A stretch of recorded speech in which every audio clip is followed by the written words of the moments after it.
IT job కోసం చూస్తున్నారా? ఐటీలో కెరియర్ బిల్డ్ చూసుకోవాలనుకుంటున్నారా? అయితే సమాధానం కోడింగ్ ట్యూటర్. నటునిగా మీ ప్రవేశం కొంత ఆలస్యంగానే జరిగింది, ఎందుకంటే మీరు ఉద్యోగ జీవితంలో ఉన్నారు. దానికి మీరు చాలాసార్లు చెప్పారు కూడా, మీరు కావాలి అంటే నటునిగా ఎప్పుడూ అయిపోయి ఉండొచ్చు.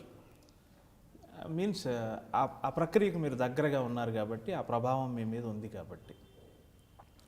చెన్నకేశవరెడ్డితో మీరు ప్రారంభమైంది, మొదలైంది. కానీ విజయ పరంపర, ఒక సంచలనం, ఒక అద్భుతం జరిగింది మటుకు మర్యాద రామన్న. అవునండి. మర్యాద రామన్నకి మిమ్మల్ని ఏరికోరి రాజమౌళి గారు ఒత్తిడి చేసి మరీ తీసుకున్నారు. మీ పాయింట్ ఆఫ్ వ్యూలో రాజమౌళి గారికి అంతగా మీలో నచ్చిన అంశం ఏంటి? అంటే రాజమౌళి గారు నన్ను ఒత్తిడి చేసి అయితే చేయలేదండి, ఆయన ఒత్తిడికి గురి అయ్యారు. ఓకే. ఆ సినిమా క్యారెక్టర్కి వేరే నటులను పెట్టమని ఒత్తిడి చుట్టూతో ఉండే వెల్విషర్స్ ఆయన ఒక నిర్ణయం తీసుకున్నారు. ఓకే. ఆ నిర్ణయాన్ని ఆయన చెప్పినప్పుడు చుట్టూతో ఉండేవాళ్ళు చాలా ఒత్తిడి కానీ, అంటే ఒత్తిడి అంటే అది ఒక సలహా, ఇతను పెడితే బాగుంటుంది, అతను పెడితే బాగుంటుందని అందరూ సలహాలు ఇచ్చుంటారండి. దానికి ఒత్తిడికి గురి అయ్యారు ఆయన. బట్ ఆయన తత్వం ఏంటంటే దేనికి ఒత్తిడికి లోనయ్యే వ్యక్తి కాదండి. తను ఏమనుకున్నాడో అదే చేస్తాడండి. నేను ఒక తమిళ సినిమా పள்ளிకూడదు సినిమా చేస్తే ఆ క్లిప్పింగ్స్ ఆయనకు చూపించడం జరిగింది. అది చూసి స్పందించి ఆయన వెంటనే జస్ట్ చూడగానే చెప్పి పంపించేశారు. ఆయనతో చెప్పు, నేను మంచి క్యారెక్టర్ ఇస్తాను అని. సో మగధీర స్టార్ట్ అవుతుందని చెప్పి మళ్ళీ వెళ్ళాను ఆయన దగ్గరికి, ఇట్లా ల్యాప్టాప్ తీసుకుని ఆ విజువల్స్ చూపిద్దామని. లేదండి, ఈ సినిమాలో 3 క్యారెక్టర్లు, దీంట్లో అవకాశం లేదు, నెక్స్ట్ సినిమాలో తప్పకుండా అన్నారు. ఆ సినిమా రిలీజ్ అయ్యి సూపర్ డూపర్ హిట్ అవ్వగానే నాకు బాధ అనిపించింది. ఇంత పెద్ద సినిమా, ఇంత సూపర్ డూపర్లో మనకు కూడా అవకాశం వస్తే బాగుండేది. కానీ సినిమా చూసిన తర్వాత అసలు ఆయన ఎంత చక్కగా చెప్పాడో అక్షర సత్యం అండి. హీరో, హీరోయిన్, ఓకే, శ్రీహరి గారు. సో ఇక్కడ తర్వాత ఒక విలన్. ఓకే. సో న్యాచురల్గా యంగ్ విలన్నే పెట్టాలి కదండి అక్కడ, అంతే కదా, హీరోయిన్ పాయింట్ ఆఫ్ వ్యూ తీసుకునేవాడు. సో అవకాశం ఎక్కడుందో వేరే ఆర్టిస్టులకి అక్కడ ఇవ్వడానికి, అంటే లాంచింగ్ కానీ లేకపోతే నాకు ఒక అభివృద్ధి చెందాలన్నా కూడా, నాకు మంచి అవకాశాలు రావాలన్నా కూడా దాంట్లో చేస్తే వచ్చేది కాదు కదండి. సో అంటే ఎంత గొప్ప వ్యక్తి చూడండి ఆయన. సినిమా తీయకముందే నిర్ణయం తీసుకుని దీంట్లో కాదండి నెక్స్ట్ సినిమాలో ఇస్తానన్నారు, నిలబెట్టారు. అంతర్లీనంగా మీరు 80s, 90s అంతా మీరు సినిమా ఇండస్ట్రీకి దగ్గరగా ఉన్నారు కదా. అంటే పైకి చెప్పకపోయినా మనసులో ఏదైనా మూల ఉండేదా అండి? నటునిగా కావాలి, నటనాభిలాష ఉండేదా అండి? అంటే చిన్నప్పటి నుంచి ఉందండి. ఉంది. చాలా సందర్భాల్లో ఇంటర్వ్యూల్లో చెప్పాను కూడా. ఓకే. ఏది నటనా రంగ ప్రవేశానికి? అవునండి. ఎందుకంటే మా నాన్నగారు గుంతకల్లో థియేటర్ మేనేజ్మెంట్ చేసేవారు, కన్స్ట్రక్షన్ చేసి ఎల్వి ప్రసాద్ గారు బాంబే వెళ్ళే రూట్లో థియేటర్ కావాలని చెప్పి గుంతకల్లో కన్స్ట్రక్ట్ చేశారు. తిరుపతిలో కట్టాలనుకున్నారు కానీ బట్ ఆయన ప్రయాణం చేసి ట్రైన్లో వెళ్తా అంటే తిరుపతి తగలదు కదండి. సో అందుకని గుంతకల్లో ఆ రోజుల్లో డిస్ట్రిబ్యూషన్ హబ్ అది. విజయవాడ తర్వాత గుంతకల్లు, హైదరాబాద్, ఈ 3 డిస్ట్రిక్ట్లు లేవు అప్పుడు, డిస్ట్రిక్ట్ డిస్ట్రిబ్యూషన్స్ లేదు. అప్పుడు అక్కడ బలరాం గారు, ఆయన పుండరీకాక్షి గారు సలహా ఇచ్చారు, మీరు ఇట్లా ట్రైన్లో వెళ్ళేటప్పుడు అది జంక్షన్ అంటే గబాలు దిగి ఇంకో ట్రైన్ కూడా ఎక్కచ్చు, మీరు అసలు వెళుతూ చూడొచ్చు అనే ప్రక్రియలో అక్కడ డెసిషన్ తీసుకోవడం వల్ల థియేటర్ కట్టారు. మా ఫాదర్ అది కన్స్ట్రక్షన్ మేనేజ్మెంట్ చేశారు. సో అప్పటి నుంచి నేను థియేటర్కి వెళ్ళటం, ఎప్పుడన్నా బుకింగ్ ఓపెన్ చేయాలన్నా మా ఫాదర్ పంపిస్తే అక్కడి నుంచి మొదలైంది నా జీవితం సినిమా. ఓకే. అంటే 9వ తరగతి నుంచే నేను వ్యవహారికంగా సినిమాకి సంబంధించిన పనులు చేయటం మొదలెట్టాను. ఓకే. అప్పుడు కోరిక కలిగింది నేను నటుడు అవ్వాలని. ఓకే. ఇంటికి వచ్చి డాబా మీద పిల్లలతో కొత్త సాములు అది ఇది చేస్తూ ఏదో హార్స్ రైడింగ్ చేస్తా అంటే మా అమ్మ అనేవారు, ఎందుకురా మమ్మల్ని చంపుతో పోరాదంటారా ఆ సినిమాల్లోకి అని. బాగా నచ్చిన సినిమా ఏంటి చూసిన వాటిలో? అంటే ఎన్నో సినిమాలు ఉండే, అంటే ఎంత పిచ్చి అంటే మీకు ఒక విషయం చెప్తాను. మా మదర్ ఏం కనిపెట్టారో నాలో కానీ చిన్నప్పుడే 3వ తరగతి నుంచే ట్యూషన్ పంపించడం మొదలెట్టారండి ఆ రోజుల్లో.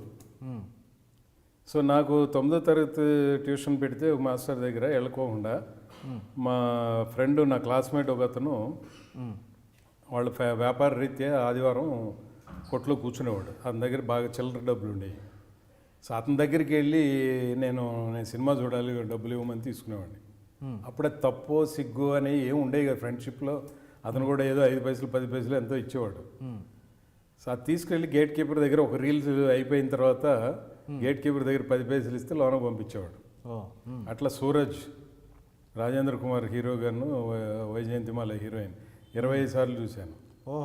సంగం సినిమా, రాజ్ కపూర్, రాజేంద్ర కుమార్, వైజయంతిమాల, ఆ సినిమా ఒక 25 సార్లు చూశాను. ప్రమాణం. అట్లా పిచ్చి అనమాట. ఈ సినిమా అంటే ఎందుకు పిచ్చో నాకే తెలియదు. ట్యూషన్కి వెళ్ళకూడదు అంతే సినిమాకి వెళ్ళి. సో అట్లా కాలానుగుణంగా అది మనసులో ఉండిపోయింది. నా పరిస్థితి నేలైతే కుర్చీ చెప్పారు ప్రసాద్ ల్యాబ్. నా ఎడ్యుకేషన్ అయ్యి రిజల్ట్స్ వచ్చే లోపలే ఎల్వి ప్రసాద్, శ్రీమతి ఎల్వి ప్రసాద్ గారు రమేష్ గారితో చెప్పి ఇట్లా నాగినేడు ఏదో ఫిలింకి సంబంధించి ట్రైనింగ్కి వెళ్ళాడు కదా హిందుస్థాన్ ఫోటో ఫిలిమ్స్కి, నువ్వు ల్యాబ్ అంటున్నావు, ల్యాబ్లో పెట్టు అని. సో మా మేనమామ ద్వారా చెప్పించారు. మా మేనమామ నాతో చెప్పగానే మన సినిమా ఇండస్ట్రీకి వెళ్తున్నా ఏదో వచ్చేస్తుంది అవకాశం అని చేరాను. ఇక అక్కడి నుంచి కుర్చీ నుంచి దిగలేక, అడగలేక, ఎవరిని అడగలేక, మొహమాటం, పొజిషను, ఇక అట్లా బాధ్యతలు పెరిగిపోయినాయి. ఎప్పుడైనా అనిపించిందా అండి మీ ల్యాబ్ ద్వారా మీకు వచ్చిన పేరేమో శిఖరాగ్రంలో ఉండి ఇదే స్థాయిలో నేను ఆర్థికంగా అలా కాలేకపోయాను అంటే, మీరు ఆర్థికంగా బాగానే ఉన్నారు, నా ఉద్దేశం అది కాదు, అంత పేరు ఎంత హిమాలయాల్లాగా పేరు పెరిగిపోయిందో అంతగా నేను ఫినాన్షియల్గా స్ట్రాంగ్ అవ్వలేకపోయినా అనిపించిందా ఎప్పుడైనా? డెఫినెట్గా ప్రతి వ్యక్తిగా ఉంటుందండి అది, లేకపోతే మనిషి కాదండి. ఓకే. ఎందుకంటే అలా ఎదగాలని పట్టుదల ఇది ఉండాలి కదండి. అది ఉంటేనే కదా. నేను సర్దుకున్నాను అనుకోండి, ఇక మన లైఫ్ ఇంతేలే, ఎందుకంటే ఎక్కువ రాదులే అని సర్దుకున్నాను అనుకోండి, నా డెవలప్మెంట్ అయిపోతాయి. ఓకే. ఆ బాధని తాత్కాలికంగా బాధ అనిపించినా, ఇప్పటికీ బాధ అనిపించినా కూడా బట్ ఓకే, మన ఆఖరి శ్వాస వరకు ఇంకా టైం ఉంది కదా, ప్రయత్నిద్దాం, చేద్దాం, ప్రయత్నిద్దాం, చేస్తూ ఉందాం. Very good, very good. ఇప్పుడు నాకు నటన అవకాశం రావడానికి ఇంతకాలం పట్టింది. బట్ ఓపిక్గా నేను దేవుడిచ్చిన వరం ఏదైనా కానీ, బాడీ మెయింటెనెన్స్ కానీ ఇన్ని చేసుకుంటూ రావడం వల్లనే కదా ఈ అవకాశం పొందగలిగాను. ఇంకొకటి అడగాలనుకున్నాను. మీరు ప్రసాద్ ల్యాబ్ ద్వారా ఒక ఉన్నత స్థితిలో ఉన్నారు, నటనలోకి ప్రవేశించే నాటికి. అయితే మీరు ఇందాక మీ మాటల్లోనే వచ్చింది, రాజమౌళి గారి దగ్గరికి ల్యాప్టాప్లో తీసుకెళ్ళి చూపించాను. మీరు నటునిగా ఒక కొత్త నటుడు ఎలా బిహేవ్ చేస్తాడో, ఎలా అయితే డైరెక్టర్ పట్ల వినయంగా ఉండాలి, ఎలా అయితే అప్పటి వరకు నిర్మాతలు మీ దగ్గరకు వచ్చారు, నిర్మాతలు మీకు పాదాక్రాంతమైన సందర్భాలు కూడా ఉన్నాయి.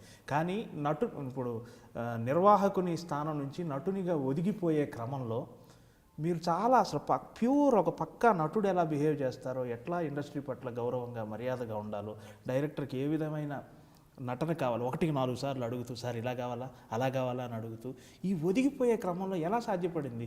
ఒక్కసారి అంటే అది అడ్డుపడలేదా? ఈగో అడ్డుపడలేదా? అసలు ఈగో అనే దానికి అర్థం మనం తెలుసుకుని అది కన్నా మన మైండ్లో ఇక్కడ కానీ రాణిస్తే పతనం మొదలవుతుందండి. ఓకే. ఓకేనండి. తర్వాత ఇప్పుడు ప్రసాద్ ల్యాబ్లో నేను చేసి ఉన్నత స్థానం ఇవన్నీ అది వాళ్ళది అవుతుంది కానీ నాది కాదు కదండి. ఓకే. ఓకేనండి. నేను వ్యక్తిగా సాధించింది ఏంటి, నాకంటూ ఒక గుర్తింపుని నేను తెచ్చుకోగలిగాను. కానీ స్థాయి మాత్రం అది ఆ సంస్థకే చెందుతుందండి. ఓకే. నేను ఎట్లా ఆ స్థాయిని నేను తీసుకుని ఈగోగా ఫీల్ అవ్వడం అనేది ఎట్లా కరెక్ట్ అండి? కాదు కదండి. ఇప్పుడు ఆ స్థానంలో ఇంకోళ్ళు రావచ్చు, నా శాశ్వతం కాదు కదండి. సో నేను ఫీల్ అవ్వడానికి ఓకే, ఒక చీఫ్ మినిస్టర్ అయినా, ప్రైమ్ మినిస్టర్ అయినా, ఐజీ అయినా, ఏ పొజిషన్కి వెళ్ళినా కూడా ఇవన్నీ తాత్కాలికం అండి. అంతేగాని నేను పలానప్పుడు ఐజీగా ఉండేవాడిని, వాళ్ళు నేను అహంభావం చూపిస్తే ఎలా అంటారు, ఇప్పుడు నువ్వు సీట్లో లేవు కదా. సో ఆ ప్రక్రియ నుంచి నేను ఆ స్థానం నుంచి దిగినా కూడా నా వ్యక్తిత్వం నన్ను నిలబెట్టాలండి. ఓకే. నా వ్యక్తిత్వంగా నన్ను నిలబెట్టాలంటే నేను ఎలా ఉండాలి? ఓకే. ఇందాక చెప్పింది అదే, ఎదుటి వాడిని సంతోషపరిస్తే ఆటోమేటిక్గా వాళ్ళు మనకు సంతోషాన్ని ప్రసాదిస్తారు. ఒక నటుడికి వెళ్ళినప్పుడు నువ్వు డైలీ వేజర్, ఎవరో డైలీ కూలీ. ఓకే. నటులంతా వాళ్ళ లంసంగా ఓల్డెన్ డేస్ లాగా తీసుకోవట్లేదు కానీ డైలీ వేజెస్, ఒక కూలీ. మేము కూడా డైలీ వేజెస్ కూలీలమే అనమాట. చేస్తున్నప్పుడు నువ్వు ఒళ్ళు దగ్గర పెట్టుకుని, ఇప్పుడు వెల్లి ప్రసాద్ గారు ఏం చెప్పారు, నువ్వు చెప్పడం అంటే ఆయన విధానాల్లోంచి నేను అబ్జర్వ్ చేసింది ఏంటి, ఒళ్ళు దగ్గర పెట్టుకుని నువ్వు పని చేస్తే కలకాలం నువ్వు సాధిస్తావు అని. And for more videos, Please subscribe to iDream. Please subscribe to iDream. Please subscribe iDream. And please subscribe to iDream. For more videos, subscribe to iDream. please like, share and subscribe to the channel. Congratulations, iDream. Subscribe to iDream. Subscribe to iDream. So subscribe to iDream Media. iDream team అందరికి huge congratulations. Please subscribe iDream Media. Please subscribe to iDream. Subscribe iDream. Please subscribe to iDream. iDream అంటే నా కళల ఛానల్ను subscribe చేసుకున్న నోరు తిరుగుతలేదు, మీరైతే గంట గుర్తు కొట్టండి. For more such videos, please subscribe to iDream. Subscribe to iDream. Please subscribe to iDream. Please subscribe iDream Media. Please do subscribe to iDream. Please subscribe to iDream Media. For best entertainment and information, please subscribe iDream. And don't forget to subscribe to iDream.